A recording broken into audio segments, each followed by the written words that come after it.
Hoje nós vamos falar de Pânico 7. Vamos retornar à franquia Pânico, uma franquia que eu sou apaixonado. Pânico foi uma das primeiras lembranças de filme de terror que eu assisti quando era criança, o Pânico lá de 1996. E desde então eu me apaixonei por essa franquia, sempre assisto os filmes, adoro falar sobre isso. E também é uma franquia muito importante aqui pro canal, já que o primeiro vídeo que eu gravei aqui pro canal é um esquenta para Pânico 6, onde eu conto os pontos importantes de todos os filmes, preparando as pessoas para assistir Pânico 6. Então se você tá curioso para saber qual foi o primeiro vídeo do canal, clica aqui que o vídeo tá bem legalzinho. E agora, né, diante de todas as polêmicas envolvendo a produção de Pânico 7, eu resolvi fazer esse vídeo para atualizar vocês e contar o que tá acontecendo, né? O que tá rolando com Pânico 7. O que tá acontecendo? O que tá acontecendo? Se você é novo por aqui, se inscreva no canal agora mesmo, que será bem legal ter você conosco. Deixe o seu like no início do vídeo, que ajuda bastante a impulsionar o conteúdo. A franquia Pânico teve início em 1996 com o filme Pânico, que foi um estouro de crítica e bilheteria. Um filme que trouxe de volta o slasher, subvertendo as regras, fazendo tudo diferente do que estávamos acostumados. Enfim, o filme ele revolucionou o terror pra sempre. Depois nós tivemos Pânico 2, Pânico 3. Tivemos uma tentativa de revival da franquia com Pânico 4, que foi lançado em 2011. Mas deu certo mesmo em 2022 com o filme Pânico 5. Conseguiu fazer o revival que os produtores tanto queriam. Os críticos gostaram, o público gostou, os fãs antigos gostaram, trouxe fãs novos. Então a franquia conseguiu ganhar um gás extra, uma coisa muito difícil de conseguir numa franquia de filmes, principalmente numa franquia de filmes de terror. E a tendência é sempre ir pro buraco. Com o sucesso de Pânico 5 de 2022, 2023 nós recebemos Pânico 6, que também foi um filme muito bem recebido pelos fãs. Tivemos adições maravilhosas em Pânico 5, que foi a Melissa Barrera, a Jenna Ortega e outros atores também iniciantes que contribuíram para o sucesso desses dois filmes. Tudo parecia bem até que os problemas começaram a acontecer com a pré-produção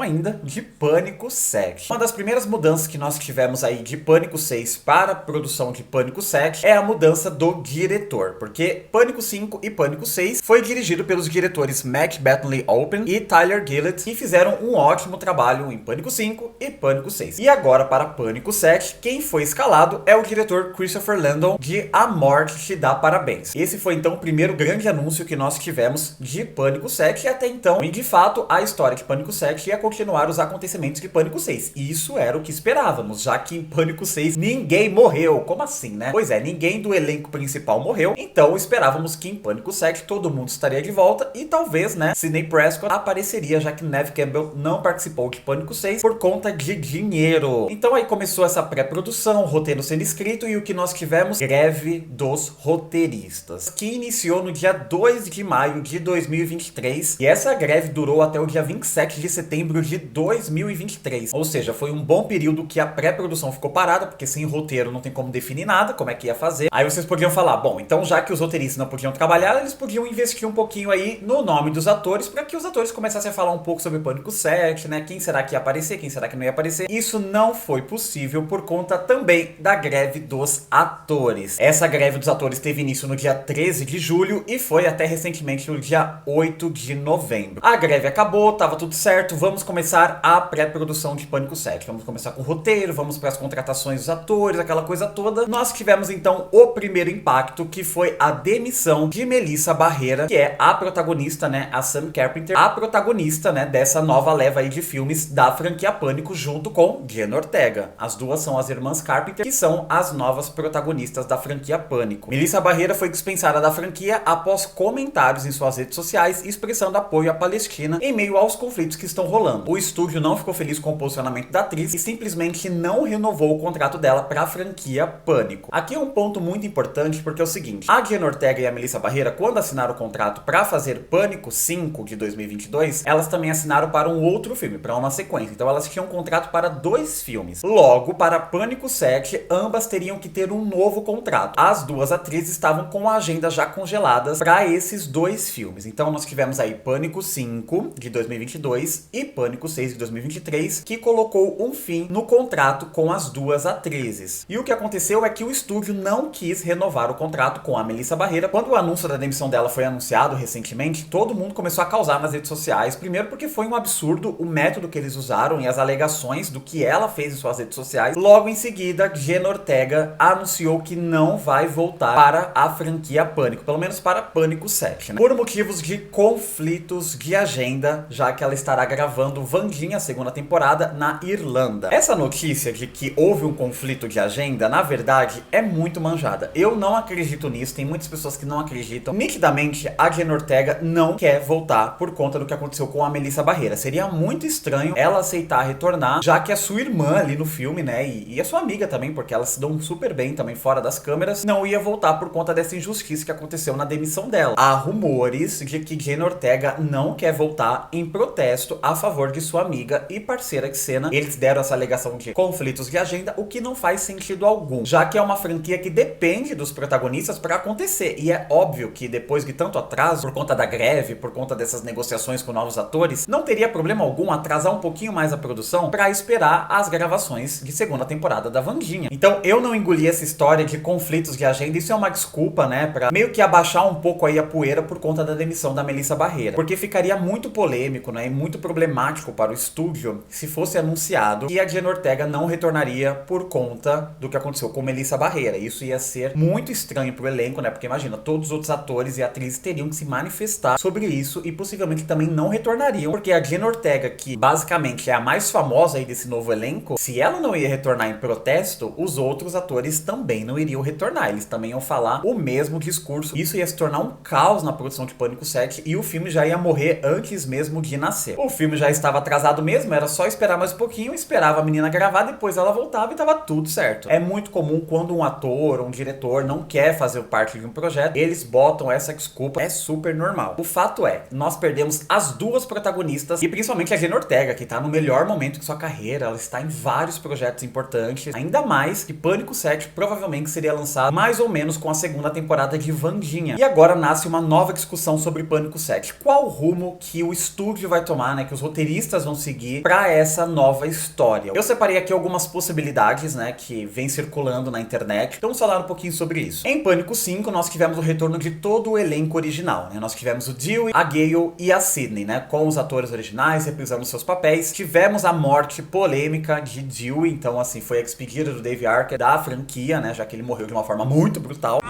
Yes! Today. Então, para Pânico 6, nós esperávamos que Gale e Sidney estivessem ali também de volta enfrentando Ghostface. Gale realmente voltou, Courtney Cox assinou para mais um filme, né? Ela entrou também como produtora executiva, então ela fazia parte ali da equipe de Pânico 6, só que foi diferente com a Neve Campbell, que interpreta a Sidney, já que ela teve ali um conflito salarial com o estúdio. O estúdio não queria pagar o valor que a Neve Campbell julgava pelo seu trabalho e por isso ela resolveu não voltar. Ela disse que foi uma falta de respeito com a personagem dela e a gente imagina que realmente foi. E depois do lançamento de Pânico 6, a gente até entende que não teria muito espaço pra Sidney. Eu acho que ela merece um filme próprio, assim, com uma outra abordagem sobre a personagem. Nós achamos que é o que vai acontecer agora com Pânico 7. Recentemente, a Neve Campbell, ela foi na convenção Monster Mania, que fala ali, né, sobre filmes de horror e todas essas coisas. E é claro que perguntaram pra ela sobre a franquia Pânico, o que ela tava achando da franquia, o que ela achou de Pânico 5, Pânico 6 e tal. Ela falou o seguinte: eu não desejo nada de ruim a esses filmes, sempre quero que eles sejam bons. Não estou na minha casa pensando, espero que sejam horríveis e fracassem. Eu me importo com as pessoas envolvidas. Tem alguém no topo da hierarquia que só se importa com dinheiro, e está tudo bem, mas o resto deles são ótimas pessoas. E em seguida perguntaram também sobre a morte de Dewey, o que ela achou da morte dele, né, já que eles estavam juntos desde 1996. Eu acho que foi trágico, e normalmente não gosto de criticar o roteiro dos meus projetos, mas fiquei muito desapontada que eles tenham se livrado de David daquele jeito. Dewey é um personagem maravilhoso, e acho que todos nós acabamos nos apaixonando por ele. Então é claro que fiquei triste ao saber que ele ia morrer. Por outro lado, esse foi justamente o motivo pelo qual eles decidiram matá-lo, para causar um impacto no público, mas agora sinto falta dele, quero ver mais. Então essa foi uma declaração que a Neve Campbell deu nessa convenção que ela participou, e a gente percebe que ela tem um carinho pela franquia, afinal de contas foi uma franquia que a levou ao estrelato, né, de uma forma assim, muito bombástica em 1996, e ela já engatou em 97 também com Pânico 2, então o nome dela ficou muito alta, e fez com que ela tivesse várias outras oportunidades dentro de Hollywood. Então é claro que ela tem um carinho muito especial, assim como Jamie Lee Curtis também tem com a franquia Halloween. Pra sempre ela será a nossa Laurie Strode e pra sempre Neve Campbell será Sidney Prescott. Tá, mas o que tudo isso tem a ver com o futuro de Pânico 7? Tem a ver, gente, que agora os roteiristas, os produtores, todo mundo precisa decidir quem serão os protagonistas, já que as principais caíram fora do projeto. Não tem como trazer o Dewey novamente. Essa também é uma das discussões que estão rolando na internet. Será que tem como trazer o Dewey de volta? Tem circulado na internet um rumor de que talvez Pânico 7 fosse uma sequência de Pânico 2. Seria louco se já não estivesse sendo feito no cinema. Então nós tivemos isso, por exemplo, com o Halloween. O Halloween de 2018, ele desconsiderou todas as sequências que nós tivemos a partir do filme original e ele conseguiu ser aí uma sequência legal. Eu acho que seria bem interessante ver os personagens de volta, só que agora seguindo uma outra linha do tempo, né? Então nós teríamos duas possibilidades. A gente podia acompanhar esses personagens até Pânico 6 de um jeito, com um desfecho ali, né? Um desfecho final, como nós também poderíamos acompanhar agora uma outra linha alternativa de destino desses personagens, a partir ali de Pânico 2. Uma outra possibilidade, né, que eu acho que essa é mais plausível, seria colocar a Neve Campbell como Sidney Prescott novamente. Então o estúdio ia chegar com um caminhão de dinheiro na casa da Neve Campbell e falar: olha, toma aqui esses milhões de dólares pra você retornar, porque precisamos de você, mulher, ajuda a gente. E não só seria trazer a Neve Campbell de volta, mas também a Courtney Cox como Gay Weather, já que ela sobreviveu em Pânico 6, então tá tudo certo, pode trazer ela de volta. E outro nome agora que ficou em alta, que pode retornar pra franquia, é o Patrick Dempsey, que interpretou o detetive Mark Kincaid lá de Pânico 3. A gente entende que o detetive Kincaid, ele ficou junto com a Sidney, né? Tanto que em Pânico 5, ela até fala, né, sobre o Mark e tal. E o nome dele é Mark Kincaid. Ou seja, vamos trazer essas duas atrizes principais e colocar o Mark Kincaid como o novo Dewey, talvez, né? Já que ele também é policial, ele também é um cara que aparenta ser bem fofinho, né? Ele gosta muito da Sidney, a gente viu muito isso em Pânico 3, principalmente na versão nunca assistida de Pânico 3, que tem aqui no canal, vou deixar linkado pra vocês. O que vocês acham dessa possibilidade? Eu acho essa daqui mais plausível do que descontinuar os outros filmes e fazer uma sequência direta de Pânico 2. Tem uma outra opção também que alguns fãs estão levantando, que é uma continuação direta de Pânico 3. Então nós teríamos aqui o trio original, Dewey, Gale e Sidney, e também o Kincaid para completar essa turminha. Como o Pânico 3 não apresentou uma leva de personagens que apareceram nas sequências, né, de Pânico 4, Pânico 5, Pânico 6, isso não aconteceu em Pânico 3, eu acho mais fácil, porque aí não temos, por exemplo, a Kirby, que foi apresentada em Pânico 4 e depois ela aparece em Pânico 6, então é uma personagem que passou a ser mencionada e ser importante para a franquia. Em Pânico 3 não, em Pânico 3 o foco era apenas o trio principal e a história ali que a gente já conhecia de Pânico 1 e Pânico 2. Eu ainda acho que a melhor ideia é trazer a Neve Campbell e fazer todo esse retorno da Neve Campbell e usar isso como marketing do filme, tipo, vamos acompanhar o trio original, só que sim o Dewey, né, e o Patrick Dempsey aí no lugar dele. Eu acho que a melhor opção é seguir os acontecimentos ali de Pânico 5, Pânico 6, não descontinuar nada, porque isso ia causar uma confusão muito grande. Todos os filmes da franquia são bons, então não tem por que descontinuar algum filme. Diferente do que aconteceu com Halloween, né, que virou uma bagunça, Michael Myers se tornou uma pessoa sobrenatural, teve aquele maldito culto do Michael Myers, que eu acho aquilo horrível. Se eles fizerem as pazes com Jenna Ortega e Melissa Barrera, quem sabe traz todo mundo de volta em Pânico 8 e faz aí um grande finale. Então essas são as informações que nós temos até o momento de Pânico 7. Qualquer atualização eu trago pra vocês um novo vídeo, então a gente faz uma live falando sobre as atualizações aí de Pânico 7. Eu tô bem ansioso pra ver o que vai acontecer, eu gosto bastante da franquia, gosto de todos os filmes. O meu favorito é Pânico 3, qual que é o seu favorito da franquia? Coloca aqui nos comentários, coloca aqui também a sua sugestão de um futuro pra franquia Pânico, o que vocês imaginam que pode funcionar, que pode dar certo, coloca aqui. Não se esqueça de curtir e compartilhar o vídeo com um amiguinho de vocês que também gosta da franquia Pânico. Um beijo e eu vejo vocês no próximo vídeo. Tchau!